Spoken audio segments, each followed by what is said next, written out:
Hi, this is Dr. Linda Mintle. Hey, thanks for listening to the podcast of the Dr. Linda Mintle Show.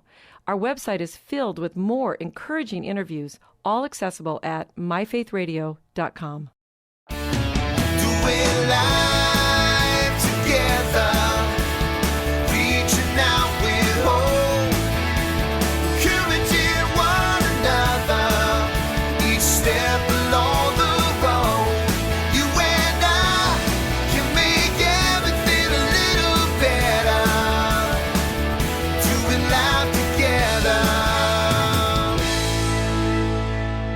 Well, hi, everyone, and welcome to the Dr. Linda Mintle Show.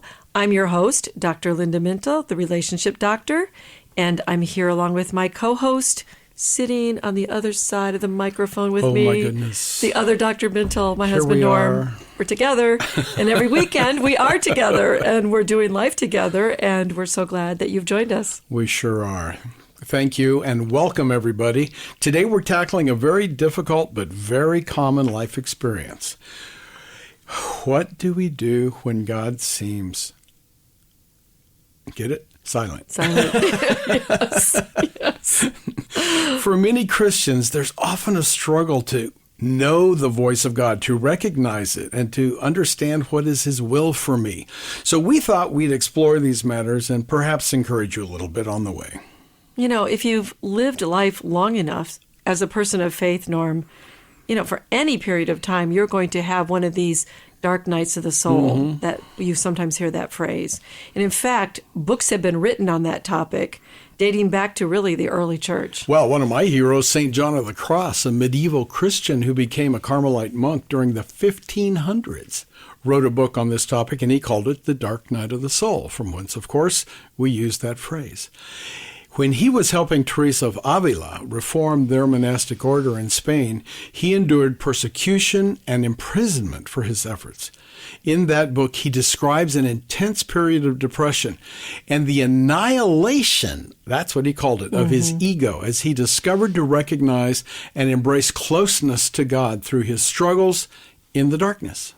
And you know, you and I went to Avila, and we saw where that Spanish nun Teresa lived and worked in Spain. It was really interesting, wasn't it? I loved it. But we learned in that trip that her health collapsed and she was an invalid for 3 years.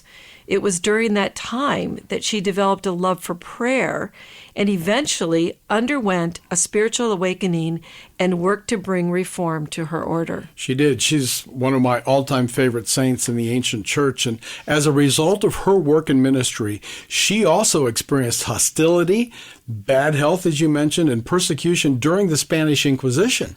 Yet, guided by the Holy Spirit, she persevered in her work to reform the church, as you said, through prayer, and I'll add, obedience. So that term, Dark Night of the Soul, is used to describe our journey sometimes during difficult, painful, and significant transitions in life. You know, it reminds me of a concept a little bit, not the same exactly, but one that I teach to medical students, Norm. It's called demoralization. It's a clinical syndrome different than depression, but it's characterized by distress and subjective feelings of incompetence. When someone loses meaning and purpose in their life, they don't feel supported, they feel trapped or failed. Basically, there's just a real feeling of hopelessness. Wow. So while we know that there are times in life when depression and demoralization, to use your word, or even feeling alone and isolated happen, we'd like to shed light on and perhaps provide ways for you to walk through those times and come out successfully. You know, basically, we're talking about a time of spiritual depression, really, for a lot of people. That involves struggle, it involves pain, and you might be struggling with your faith right now because you feel that maybe God is silent towards you. And even the strongest Christians and people of faith throughout the ages have gone through these times of darkness. Look at David as he wrote in the Psalms. There are times he didn't sleep, he didn't eat, he was growing weak. Today we know those as the Psalms of Lament that he wrote. You know, that's a great point because we do tend to think of David as a man after God's own heart. We think of him as this spiritual giant, but so often he poured out his heart to God and asked for help. His cries are intense. You can hear the desperation in his voice, in his words when he's writing. Sure. Times like those are just painful, and they can last days. They can sometimes last years for people. Yeah. So first we want you to know you're not alone. You're in good company with David and Job and a lot of other people in the Bible. And it may feel that way, but as long as you belong to a body, the church body oftentimes, and you certainly belong to the living God, you are not alone. And it's normal to wonder, why is this happening? I think that's the biggest question. Is there purpose to this silence? Why am I going through this pain? And often we can look back and we can see that something really important happened, or we learned some type of lesson in life. And, this pain and this trial was something we maybe was helpful to us, right? Sure. But at the time, it's just, you can get lost in that perspective and just feel like you're alone. So true. The happy times in life rarely bear as much fruit or spiritual growth as the times when we're struggling, when we're desperate, especially when they become so painful. And it's when we feel isolated and alone that no one wants to feel that God is going to be away from them or silent from them. Where are you? I know. It's almost like God goes AWOL. It's kind of how I think of it sometimes when I'm in those periods. And I wonder, like, I'm desperate, God. I want to hear your voice, and I'm not hearing anything during that time. And as we know, Romans 8:28 is true. All things, including the bad ones, can be used for our good. But I used to say, this when I would hear people talk about this, Norm. I don't want that kind of testimony.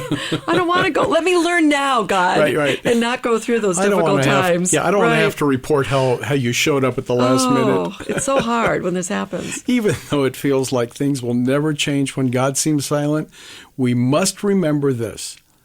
It's not permanent. Yeah, exactly. Even when we know the circumstances will eventually change, we also have to recognize, though, in that time period, that pain is really valid. Mm-hmm. We may have told this story before, but it speaks to our response to difficulty. You remember Martin Luther, during all the intensity following his debates about Christian reform, he became quite discouraged. And in fact, at one point, he was even unresponsive. His wife, Catherine, was worried and then tired of his ongoing depression. So it's kind of humorous. So she dressed in black mourning clothes. And then, of course, her husband Luther said, "Who died?" And Catherine's response was, "I think it must be God."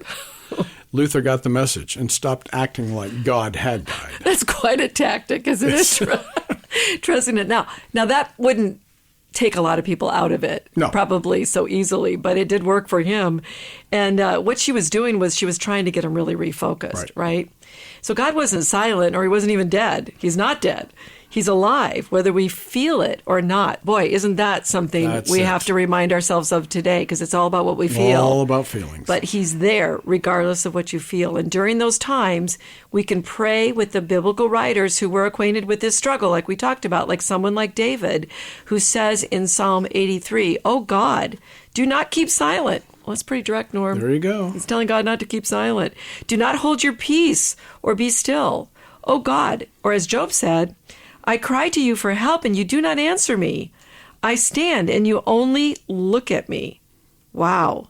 Just because he's silent, though, it doesn't mean he's not working. And we have to remind ourselves of those biblical examples, or it becomes easy to grow bitter, maybe even hateful, or maybe even completely give up the faith.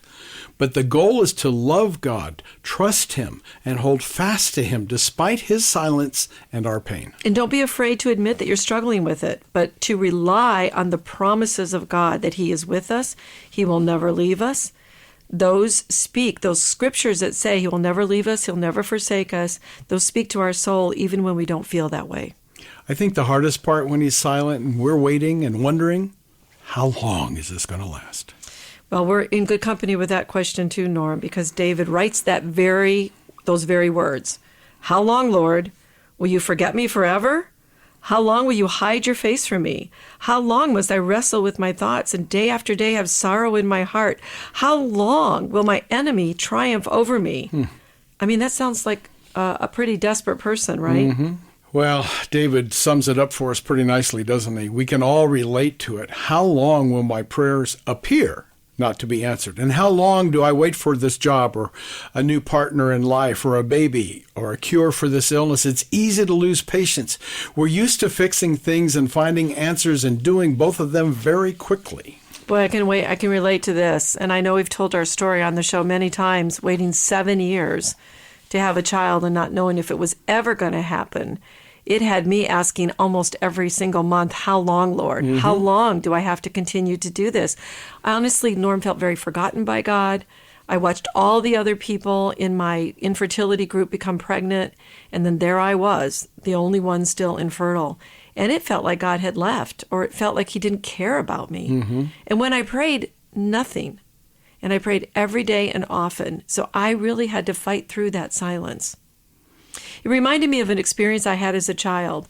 A bunch of us were playing hide and seek, but unbeknownst to me, my friends had gotten bored with the game, Norm, and they stopped playing. Oh, that's cruel. But no one had found me, and I felt forgotten, as if my friends didn't care enough to find me. And sometimes I think we attribute that to God. I think so. I think waiting is so difficult, but Isaiah reminds us that those who wait on the Lord, will renew their strength. They'll mount up with wings like eagles. They'll run and not be weary, walk and not faint. Well, honestly, I did feel weary and weak. I endured only because of the Lord. It came down to this: you either trust or you give up on God. And if you wait on him, like Isaiah says, you will realize that he is God and you are not, and all things are in his timing. And so often silence is all about timing. God is working in us, around us, in ways we can't fathom, but he's not bound by our time, our clocks. He created time, and in his version of our timeline, he's already acted. Sometimes that's difficult to comprehend. Well, 2 Peter 3:8-9 tells us, with the Lord, a day is like 1,000 years, and 1,000 years are like a day. The Lord is not slow in keeping his promise, as some understand slowness. Well, I have trouble with slowness, understanding slowness. This is still from the word. Instead, he is patient with you. And I can honestly say that there are times when it feels like 1,000 days, right? Right. A day. Right. It sure does. And no matter what we wait for, God's concept of timing is rarely ours, like we said before. But we know it's perfect. I know there are some of you listening who may need to be reminded of that and be encouraged. Well, speaking of timing, sorry, we've got to take a quick break. We'll be back with more on the Dr. Linda Mintle Show right after this. The other night, I had an interesting conversation with friends at dinner. We were talking about the idea that Bible stories were not just nice stories, but they were there to help us relate to difficulties when they come. Now, I know this wasn't exactly a new thought. I know we know this. But how often do we think about what we are going through and actually place our life stories in the context of those Bible stories? So here's what we did. We took turns and we related a current issue that we were each having to a specific Bible story. Then we used those stories to encourage one another. So for example, one of my friends had a relationship with his boss that felt a lot like David's relationship with Saul. One moment the boss was praising him and giving him assignments. The next moment, the fiery spears would fly. Like David, he trusted God for his tomorrow. He often wondered about the timing of God's intervention, but trusted that God was working on his behalf and the plans God had for him were good. Another friend related to Joseph.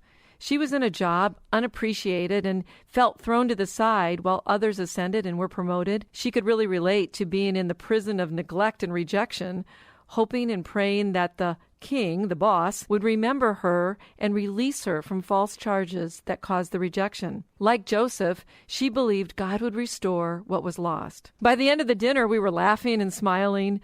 Life may have thrown us a few curves, but we were determined to react to those curves like the people of faith who went before us. So the next time you need a little encouragement, hey, grab that Bible storybook and think about the lessons we teach our children. Those stories aren't just for kids. They can really encourage us too.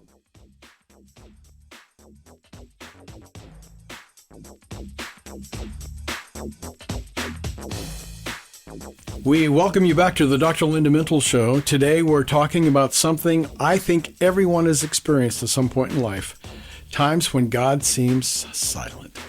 But before we get back to that conversation, let me remind you to check out Dr. Linda's website, drlindamintle.com. There you'll find blogs, books, and you can always connect with her through social media. An easy way to know what she's writing about each day is to follow her on Twitter and Instagram at Dr. Linda Mintle, or on Facebook at Dr. Linda Mintle, author and speaker. So back to our conversation, Linda. We're talking about waiting. Say some more about the waiting. Oh, When it comes to silence, I think God is patient even when we aren't. Good thing, huh? Jesus had to wait until his time. That's right. Isn't that right? In the That's true. scripture? And he kept reminding those around him. My time has not come. Yeah, he had to say that. And they were trying to push him into doing his ministry too quickly. Yeah, his mom was one of those. Right. And think of the time when Lazarus died. Jesus came late on purpose. I know. He had been in the grave for 4 days. Jesus made his friends wait for his arrival. They thought his timing meant he had missed the opportunity to heal his friend or that he didn't care. But actually, he was intentional about his delay because when he raised Lazarus from the dead, it revealed his glory and showed how he would be the resurrection and the life for all of us. Boy, that's such a good thing to think about because we can totally relate to the friends who thought, that's it. Yep. It's too late. It didn't happen. And then, Norm, there was Abraham who had to wait many, many years before God opened the womb of his barren wife, Sarah, and his son Isaac was born. And remember, he was promised, you're going to have many descendants. Right. God spoke to him, but it didn't look like anything was happening for a very long time on that promise. And he was 100 years old when Isaac was finally born. And then don't forget that even later, Abraham climbed Mount Moriah to sacrifice that one and only son. And most likely, on the way up, he was desperately praying and hoping God would say something to stop him. But God didn't. He was silent. And then in the New Testament, we remember Paul begged God on 3 different occasions to release him from suffering, or at least to explain it. And again, nothing. Boy, and I love this story. In Daniel 10, Daniel was waiting for 3 weeks for God to answer. When he finally did, an angel told him the reason for the delay, God had already sent his answer and the moment he heard Daniel's prayer. But the angel was waylaid by intense spiritual warfare in the heavens for 21 days. He was even forced to enlist the archangel Michael to help win the battle. We're not very good at waiting, are we? No, and he couldn't see any of that. He couldn't. He had no didn't know idea what was going on. In his case, he was told right. what happened. Now, in Job's case, that didn't happen. Right. He didn't know. Well, we live in a culture that promises immediate and instantaneous results, and we wouldn't have done well in the Old Testament. We don't do well now. I'm telling you, I'm embarrassed to say this, but recently I had to wait for a fast food order for 20 minutes. And I had all kinds of negative thoughts about what was going on. I was not patient in that exchange. And, this is because we're trained and conditioned in today's world to be impatient, to get things when we want them. We want instant. We don't want to wait, and we certainly don't like to have silence in the process. I'm not good at the stoplight when someone doesn't go when it turns green. It's true.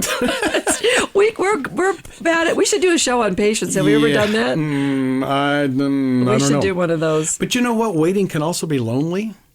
I know how alone you felt while you waited for pregnancy. And we can feel alone when healing doesn't come or nothing seems to be moving in our directions. The doors aren't opening. Boy, and that's why we have to stay open, expectant, and always ready, even when we don't see evidence of God working or speaking. I mean, obviously, waiting grows our faith. It builds our character. It keeps hope alive. So much so that Psalm 17:14 tells us to wait for the Lord, be strong, and take heart. And here's the emphasis by repetition, wait for the Lord. Yeah, David repeated it. Andrew Murray, a missionary leader known for his devotional readings, said in his book, Waiting on God, "It is God's Spirit who has begun the work in you to learn to wait on Him. He will enable you to wait. Waiting continually will be met and rewarded by God Himself, who is always working." That's true. He does enable us to wait, and He does deep work during our waiting. So when we don't hear, we need to keep showing up day after day and meditate on His Word and encourage ourselves. Let's look at a couple more verses. I find these encouraging. I wait for the Lord. My soul waits, and in His Word I hope. Psalm 130, verse 5. Here's another one from Psalm 27. I believe that I shall look upon the goodness of the Lord in the land of the living. Wait for the Lord. Be strong, and let your heart take courage. Wait for the Lord. Let's do one more. The Lord is good to those who wait for Him, to the soul who seeks Him. And that's from Lamentations. You notice we titled this episode When God Seems Silent. Mm-hmm. God doesn't stop being a part of our life when he is silent. He doesn't go away or punish us. I think from the lessons from Job, we need to understand that despite all the questions that Job asked, God was silent. Mm-hmm. But behind the scenes, there was a whole lot going on in terms of the master plan for Job's life. That's true. In the story of Job, as you're mentioning, God didn't explain the meaning of his very intense sufferings. He allowed the mystery and Job to learn to accept all that came his way, even though he didn't understand. God didn't reveal everything to Job, and he doesn't reveal everything to us today. Our perspective is just limited. Which brings us back to the central point here, our response to silence and how we're going to deal with that when we're being tested in that response. And we need to just keep walking in faith and obedience, even when God does seem to be silent. For me, trust is synonymous with another word that we don't like, patience. Silence involves trust, even when we don't fully understand the whys. But we sure do know the who. Well, that's good. And knowing the who is what we long for. We want connection with God. We long for that connection.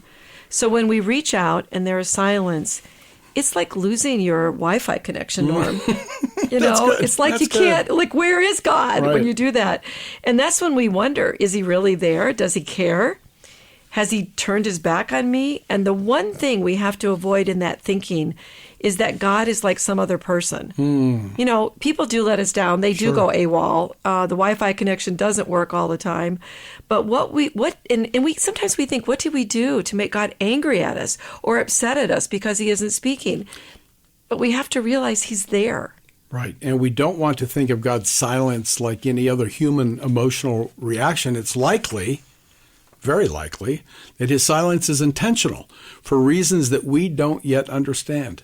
As I've often said, we can't see around the corner looking at the future. That's right. So it all boils down to trusting God when we feel silence. When we trust, we don't have to hear his voice. Push through your doubt when God is silent. He's still there. He may be cultivating a great dependence on him. This is what the great pillars of the faith have taught us in Hebrews 11. Yeah, that's good. Consider this when you ponder God's silence. Are you really listening? Sin can sometimes make us deaf to his voice. Or are you ready to hear? Maybe he's ready and we're not tuned in. Or maybe it's not time for the word to be fulfilled.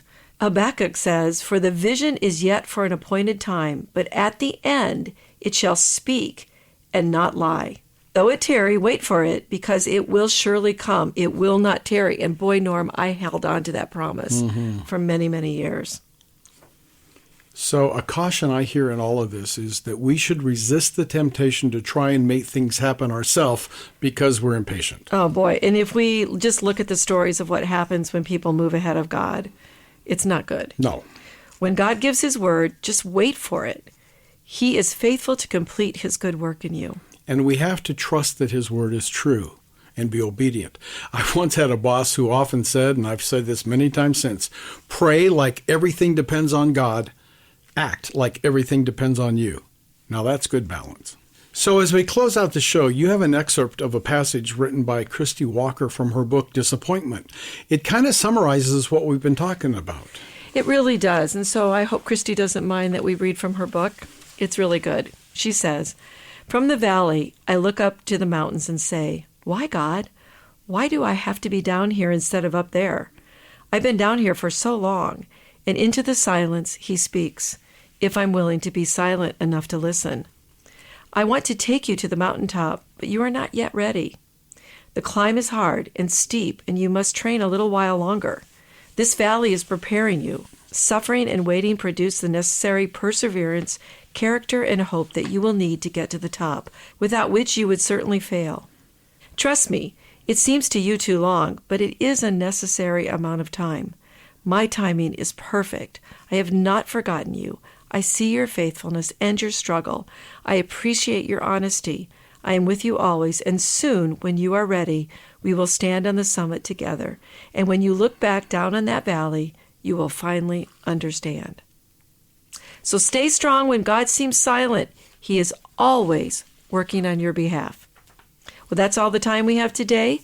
Many thanks to our producer and my co-host Norm Mintle, who makes the show a conversation, and our technical producer, Katie Sims. From all of us here at Faith Radio, hey, we'll talk to you again next weekend. In the meantime, remember, we're doing life together, and it's better when you don't have to do it alone. Doing life together.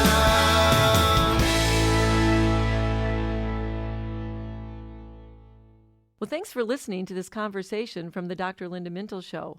These podcasts are available because of listener support. You can make a gift now at myfaithradio.com.